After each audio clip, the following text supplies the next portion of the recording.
Okay, and we are now live. All right. So, good afternoon, everyone. Welcome to episode 10 of the Pseudo-Random Podcast. Better late than never edition. I am Joe of the West. And I am Zeal of Sparta. We've had a little bit of a format change. Kind of something we're spitting out there. You'll figure it out if you've seen our other episodes. But let me clear this please stand by logo because that is completely wrong. And I guess let's just jump right into it. Zeal, you've got some news bites you want to share with us. Yes, I gathered a few little bites for the week that I think is interesting. Tesla Model 3 is Elon's newest car, and the Tesla lineup is being unveiled on March 31st at 8:30 p.m. Western time. So for everybody on the East Coast, it will be 11:30. And it should be 35 grand, and there should be a working vehicle for some people to drive and test out when it's there. In other EV news, Ford has announced some details, albeit scarce, about their future high mileage electric vehicle. It's the successor to the Focus Electric, which only has about 76 miles of range, and it will come out in 2018 or by 2018, and it is dubbed the Model E. Now, Tesla could have used the Model E as the name, but Ford has had that as a legacy name related to the Model T. So that would be the discrepancy in Tesla's naming scheme. But it should be coming soon to compete with the Model 3 and Chevrolet's Bolt, not to be confused with Volt. And a consortium of car makers has decided that automatic city braking should be on all cars by the Easy year for you to say. 2022. Yes, too many autos. Yeah, so And Ford stole the name by having the name first. And I do like the auto braking thing. technically not You're stealing. Well, yeah, I'm kidding. So, but with the auto braking thing, just so that I'm clear and everybody else is clear, that's the thing where you've got it on cruise control or someone abruptly stops and the car brakes for you. Whether it's using adaptive cruise control or not, it should be a standard feature that will brake if you are going 25 miles or slower, and maybe even reduce your speed from higher speeds down to lower speeds in the case of a sudden stop. Yeah, so basically, so you don't slam into the car in front of you. Yes, it's automatic Okay. emergency braking if it detects an oncoming vehicle. Well, as somebody who has been in several accidents, and most of them is where somebody rear-ended me at a stoplight, I would appreciate that. I would too. I nearly got rear-ended by a Mini Cooper, although I don't think she would have come out well, considering my car weighs like 1,300 pounds more than hers. So don't pick a fight with you or your car. Yes, Lincolns are still pretty big cars. Okay. Anyways, on to the technology news. Yeah, We have other neat stuff that was announced this week. Microsoft is now allowing people to sign up for dev kits of the HoloLens, which is something I find really fascinating. And I think augmented reality, which is what this device is as opposed to virtual reality like the Vive or the what is the Samsung Galaxy VR device? I think it's just the Samsung VR. I don't think it's a creative name. It's something VR. Yeah, like Gear VR or something. Yeah, something like that. And of course, the one that Facebook bought. Yeah, the one I was hoping would win. Yeah. I'm blanking on everybody's names. The Oculus. It shall not be mentioned because Facebook will probably ruin it. Oh, okay. Well, maybe. Who knows? And I sort of forgot the name too. Oh, it's Oculus Rift. So, Yes, yes, which was pretty cool. It may still be cool actually. But yes, ooh. augmented reality differs from virtual reality. Augmented reality seems more promising to me because you can use pop-up information as um, little assistants to everything in life. You could have a full-blown Cortana like from the game series Halo, if you so choose. You know how cool that would be? That would be amazing. This reminds me of what I think Google Glass was trying to do, and probably would have Yes. been more successful if there wasn't such a huge backlash. Hmm. Um, the Because of whole the privacy glass hole. issues, which is why What would you say the the price? Because I'm looking at well, the price, as you know, the Google Glass was like $1,400, I believe, if I recall correctly. it was And the new dev kit, the new developmental HoloLens, is a $3,000 device. yes, that was the So point I was about to make. it Because was a you're good bit pricier, but it is a much, much more capable device. right. Whereas Google Glass was sort of a nice large step into miniaturization of some of the features like the camera and the small screen as an assistant. The HoloLens takes it a number of steps further than the Glass was able to reach, including full screen or a full field of view visual experience. Now, this prototype, this development kit will not be completely capable of that yet, but it it takes us in the right direction of having a fully augmented reality. Right. Now, Microsoft has their site, the dev.windows.com/holographic, and they are posting videos as tutorials for developers, and they are calling it the Academy. But they are still constructing the site, and they are adding more and more information as the days go by. But this has only come out this week, so it is still coming soon. And this is interesting. I'm looking at you probably can't see it yet, but the Academy, the holographic Academy you were just talking about, Yes, and it's not out yet, but apparently it works with Unity. yes, So that will make things a lot easier if you could just develop for Unity with you. This will make it a lot easier for some game developers because I know a lot of them are moving to Unity. yes, and that is a nice thing to have. Okay. Well, that's Yeah, interesting. it's exciting. Looking forward to seeing that.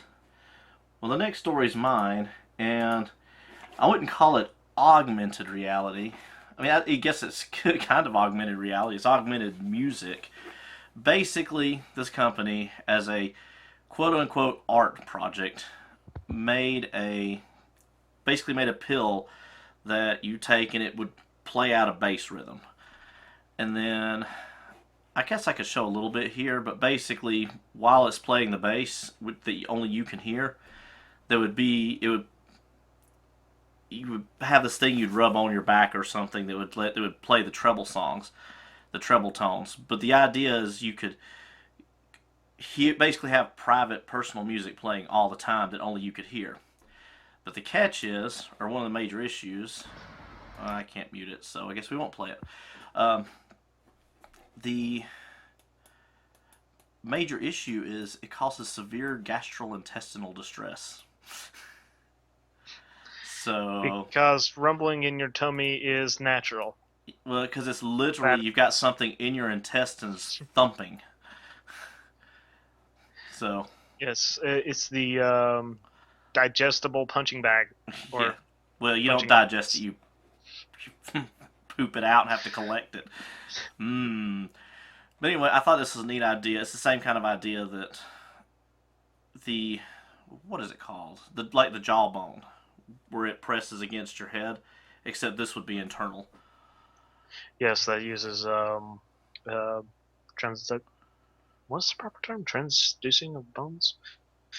Anyways, it vibrates the bones and cartilage in your head, so it will transfer to your eardrums. Yeah, but this, because it's a bass, the bass line, it's in your body. You know how if you go to a party, they'll have like the really It's giant for rave speakers, you could feel it. addicts. Yeah, that's kind of what it says. It's a drug for ravers. So maybe if you could turn it off, that would be. I don't think it's just the bits where, yeah. Yeah, that's not. I don't think turning it off is going to help, basically. Well, yeah, if you turn it off, it's not thumping in your stomach anymore. So It's yeah. still probably a large, rock hard object, though. Yeah, but it's like anything else. I'm not worried about that because if you swallowed something the size, I don't know if you can see the video yet, but the guy just swallowed it. It's like a big pill. You can pass stuff like that. I mean, it'd be like if you swallowed a rock or a quarter. You hear about kids swallowing quarters and they don't die. It's not fatal. But anyway, like I said, I just thought that was interesting. Kind of a weird side note. But anyway, so the next story. Yeah, don't need it. Yeah. Next story is you gave me 2 videos. Did you want me to show the 2 videos? Or? You can if you want. Yes. Okay. The first one is about Domino's new invention. Yep. They have basically created a land-based drone or a robot, as some people call it, to deliver pizzas. Yeah. Yeah, I'm trying to get to actual video where they're showing it in action. Yeah. And I can't play audio because there's been... This channel hasn't ran into issues, but there's been a lot of other channels that have run into issues. So... Yes. But yeah, it looks kind of cool. If you jump to about 2:16, 2:18, you will get a little bit of the video of it actually working. But yes, Domino's thinks they can change the world by making pizza delivery more convenient. I don't think this would change the world. If you listen to their video, they claim it. Yeah, they do, but it's pretty tongue-in-cheek. But Domino's thinks it can change the world, one delivery at a time. They call this little robot Drew, their Domino's robotic unit, right. I believe. It is a little 400-pound robot that can go about 14 miles an hour, I believe. Maybe wrong. And it carries a compartment for pizza, and it keeps it warm until it gets to the customer. And it also has a chilled compartment right next to that to bring you some drinks. Right. But they think it's revolutionary. It's kind of cool. I'd like to see something like this in like a small town, like a small neighborhood. Maybe this something like this might work, but I think that's mostly marketing. Now the other one you shared, I like this one better. Yes. And I will play the audio here because there's no music at all. Like a Dominos. Yeah, just go full on and play it. Yeah. Pizza! It's hilarious. Now, Domino's, I may not be a huge fan of their pizza or their delivery drivers, but you have to give them props. They are pretty creative in the marketing department. Yeah, this is the part that is crazy. Yes.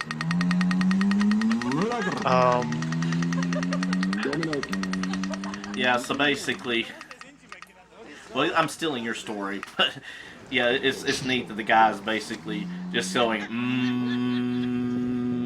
sound like a pizza. I know, it's hilarious. This is like 3 or 4 years old, really. I saw it when it first came out, and I thought it was hilarious. I just love the little scooter. Well, I remember several years ago hearing about motorcycles, electric scooters in towns were getting hit because they were so quiet, and so people you could actually buy a box that would make noise like it's a motorcycle, and that's just what they did, except they did it as a great big ad. Yeah, they basically recorded a guy saying a few things like pizza, Domino's, and making motor noises with his mouth, and they DJ'd it up a little. That was hilarious. And I actually saw early this morning an Autoline After Hours. Apparently, they have another device. Well, it's not a device really. It's a car. They took a Chevrolet Spark, modified it, and made it into a dedicated pizza delivery vehicle where it has the heaters.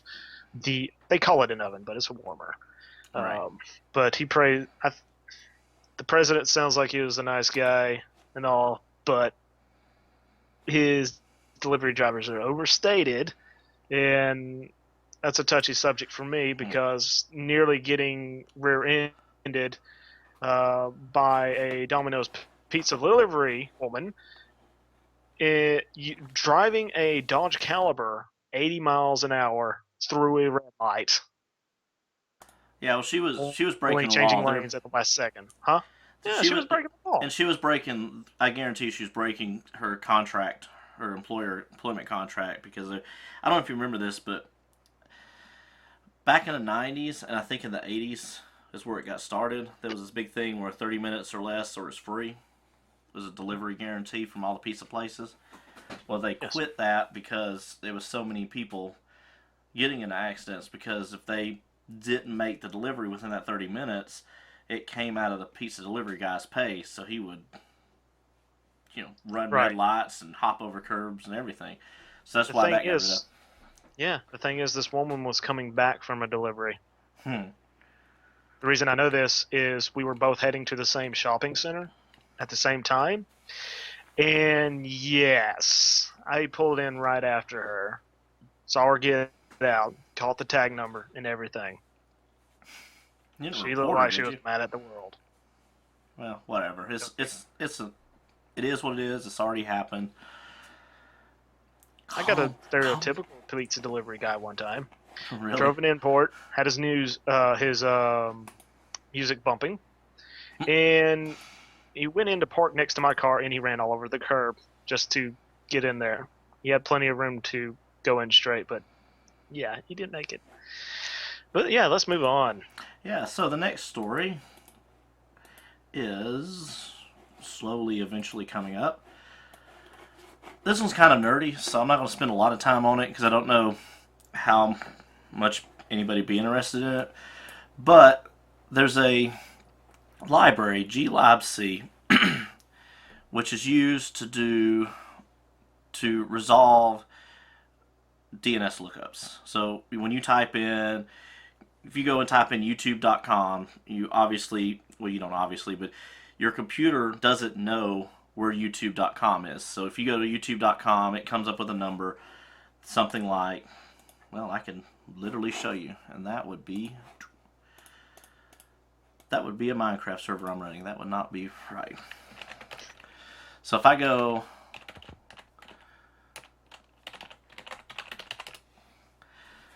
so youtube.com, you type in a web browser, it looks up and comes up, it's 216.58.192.78.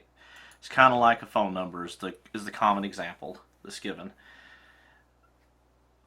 What the Glab is a library that's used by a lot of programs that handles this, and there's a Stack Overflow bug.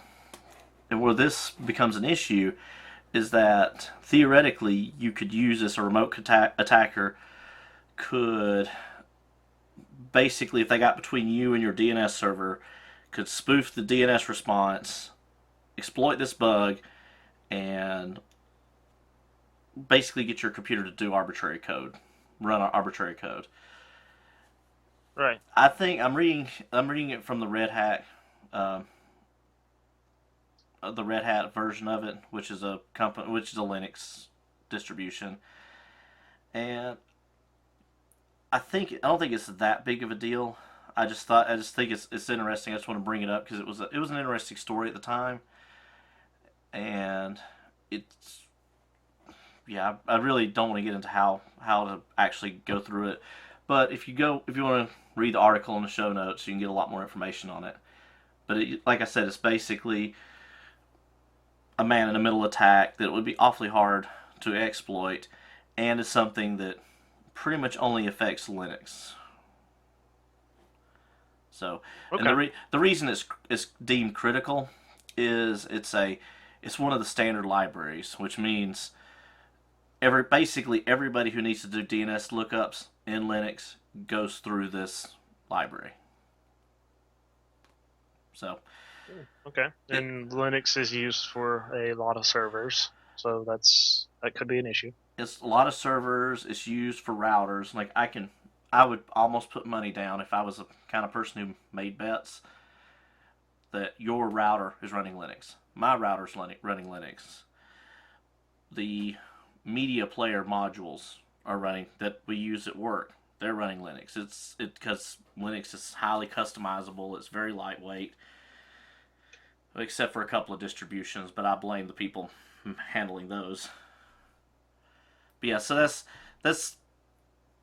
like I said, that was just a short story.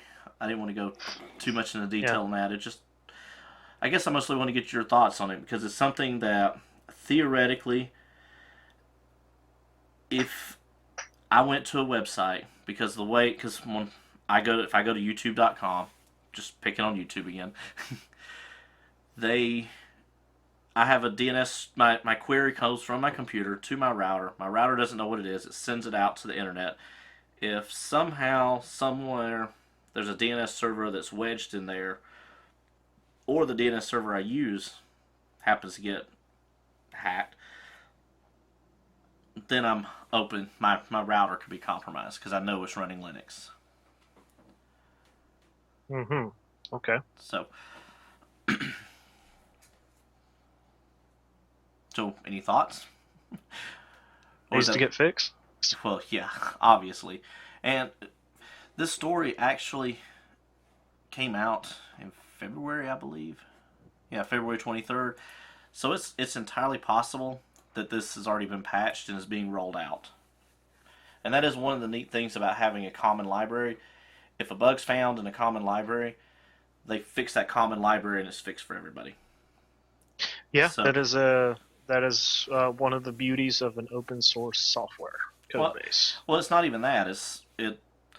Like Windows has, basically they call them DLLs, dynamically linked libraries, but basically it's a common code base Yep. where if I'm running Office and Office wants to open a file, it uses the same library as Chrome if Chrome wants to open a file, or OBS, the software we're using to record this, wants to open a file. It doesn't have to know anything other than here's the library. Ask the library to do it. It's something everybody can use. It's like a wheel. Yeah, It's like exactly. you need wheels on all Well, sorts of vehicles to get somewhere, and it's like, hey, wheels kind of break if they con, don't have this little bit on them. We don't con, want it to break while we're driving. Let's all fix the design. kind of, but that for So, that I for know that that's a example stretch. for that example to work, everybody would have to be using the same wheel on all their vehicles. Right. Because it's more when you're talking about code and stuff like that, it's instructions on how to do stuff, not a physical object. But anyway, Yeah, so yeah, I'm gonna say we move on. If yeah. anybody has any comments on this, leave it in the comments below. So the next story, I believe, is yours. It is And mine. Yes, sir. so we do. It's coming out of the University of Wisconsin, Milwaukee. Now, the professor there has basically kickstarted an initiative, a group called CAM, I believe, the Center for Advanced Materials and Manufacturing, that had been formed back in 2010 when the government gave them a $1.2 million federal grant to get this started. And they basically have pioneered a new form of composite that involves metal and other composite materials like such as plastic, for example, and ceramics and nanoparticles. And they have the ability to even use recycled waste to form these new smart properties that these devices will use. And one application that they are critically focused on is the internal combustion engine. And according to them and many others that are coming out, they believe the internal combustion engine is not dead. Even with electric cars such as the Tesla Model 3 and the the Ford Model E that is coming, there's good potential for the internal combustion engine. Because right now, it really is not an efficient engine. It burns a lot of fuel for what potential it has. Some say it's basically only 16% effective from what it could be.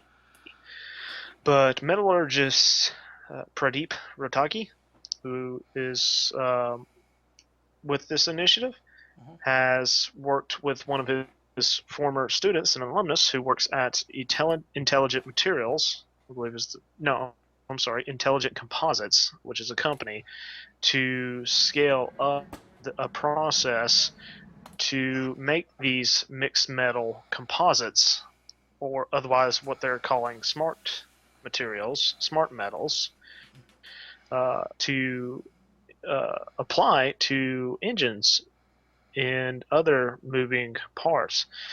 And one issue that engines have in cars is that they generate heat via friction due to interference. And they need to be lubricated in order to not overheat and wear down prematurely. And one thing these smart metals can accomplish is that they are self-lubricating, reducing the need for other oils and lubricants and boosting the efficiency.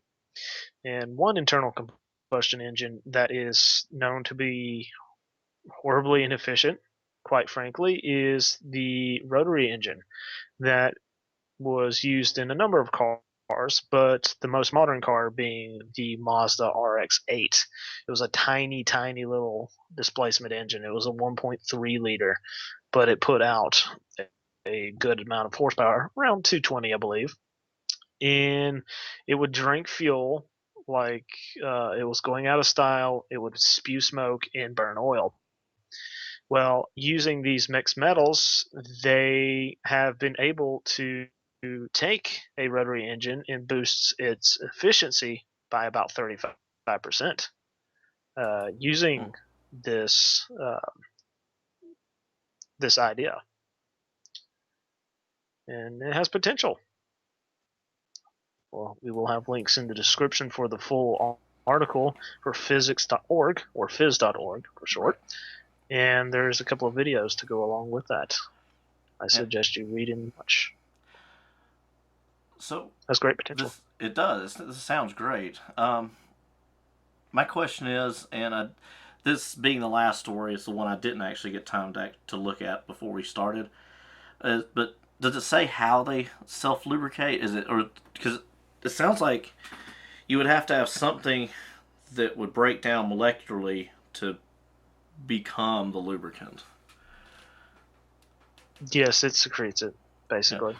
So eventually it would run out. It does not say in the article itself, but it will basically secrete it. It will. Yeah, and the video I had playing in the background. Instead of being abrasive, it has a natural slipperiness to it. Okay. Yeah, the video I had playing in the background, which I don't know if you got to see, it looked like while they were forming it, that they were filling it full of some kind of goo or some kind of lubricant. But in any case, I see it in the video. But what it probably was is their casting method. Right. Okay.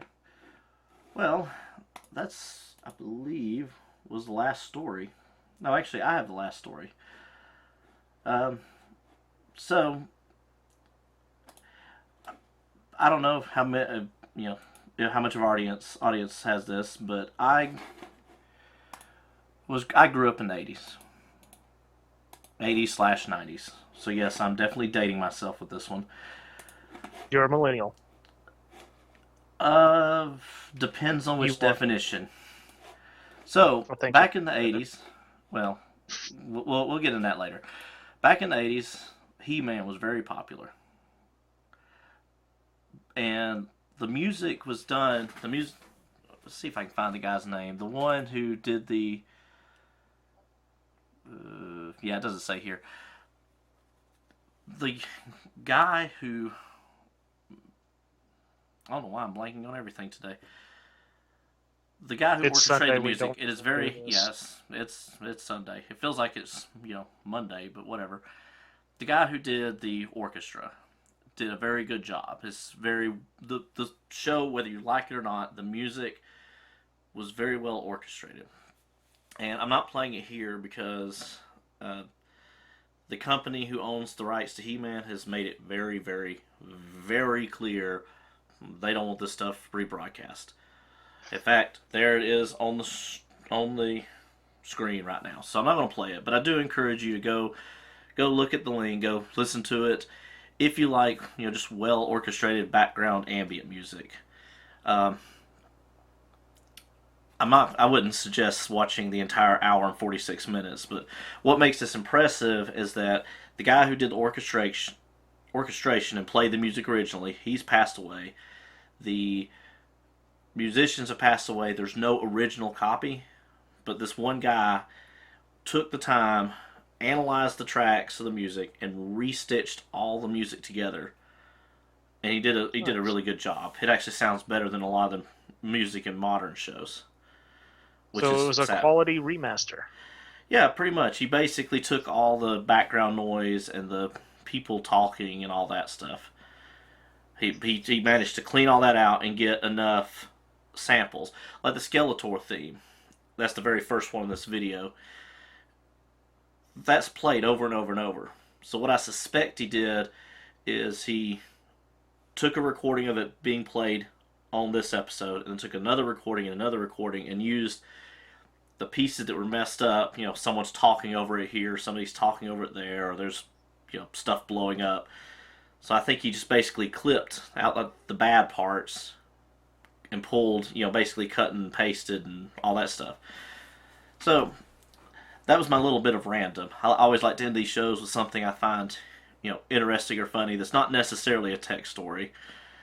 But yeah, Copyright Classic Media. That was the name of the company. I couldn't remember earlier. Yeah, cool. I will have to check it out. Okay. So I do want to, since I think we're wrapping up, I do want to remind everybody, if you like what you saw, give us a like or make a comment on what you did like or didn't like. You can give us a dislike. Any kind of feedback, constructive.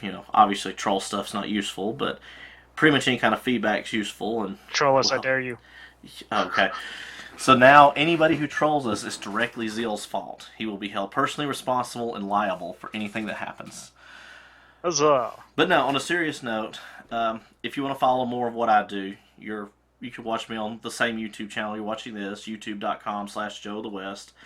I have a Twitter feed, twitter.com/JoeoftheWest, which is fairly active. I read mostly. And if you want to get audio versions of this podcast, I'm experimenting with uploading them to SoundCloud. The link's down there, but the easiest way to find it is soundcloud.com/JoeoftheWest. I don't know if you're seeing a pattern here or not. And then it'll be one of the links, but there'll be a direct link in the show notes. And Zeal, why don't you tell us where you can find your stuff? Of course, for my... Sorry, Twitter being a bugger. Or why don't you have your phone tell us?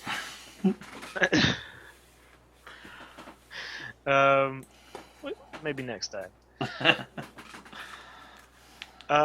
Yeah, I can be found at twitter.com/Zeal of Sparta for quick commentary, just general random things I like. Most of it's tech related or automotive related. And my videos, which is mostly gaming right now, can be found at youtube.com/Zeal of Sparta.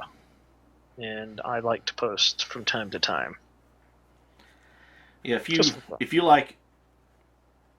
you're a big automotive nerd, definitely follow him on Twitter because he's definitely into that stuff. Um, and I guess that's pretty much it. I guess the question of the week, we haven't actually come up with one. Usually we try to have one by now. Uh, and we secretly type into each other's notes, into the show notes. So I guess the question of the week, my my vote is severe gastral. Is your rave really worth severe gastrointestinal distress? I know my answer. No. No. Fine. Okay, well. But my car has 11 speakers, including 2 subwoofers, and 600 watts RMS power. Why do I need a pill? Because then you can walk around and have a song that only you can hear. Yes, and it will smell like crap. I just had a thought that made this, stats will get that. Make this extra disgusting. You take the pill, you poop out the pill. Do you throw away the pill or do you use it again? I think that's the point, actually. You. Alright, well, I'm going to call it. It's hopefully next Saturday we will actually be on time and have stories and be actually prepared. Yes, that's partially my fault. New town, new internet, no time. Well, moving is never fun. It's like the worst thing ever. Not literally the worst thing ever, but it's pretty bad. And stupid big city traffic. We'll leave it at that. The interstate is not supposed to be a parking lot, people.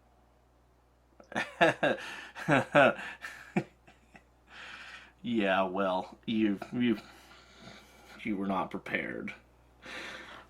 You were not prepared. Yeah. Okay. Thanks, Illidan. Thanks a lot, sir. Okay. Well, see you in the next expansion, I suppose.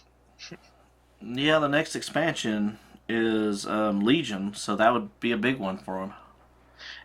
Yes, I'm actually considering getting another subscription, even though I barely played the last 2 expansions. Yeah, well, I'll let mine run out, but I'll pick it back up.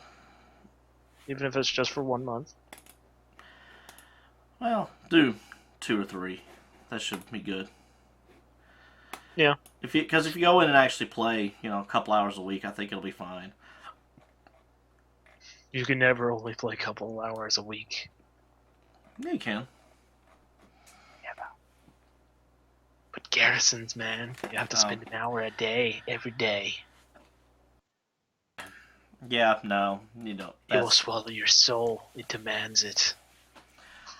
Yeah, I spent, before I quit, I spent 10, maybe 15 minutes in the garrison. So anyway, well, like I said, I'm going to call it. We're rambling now, and if anybody's actually watching, they're getting really bored and about ready to go, this sucks, and thumbs down. Yeah. But anyway. We should have a segment after the segment. A ramble segment. But we'll talk about that next time. Maybe. Okay. Well, like I said, if you like what you saw, leave us a like, comment, dislike it if you hate it, and we will see y'all next time. Have a good one, folks.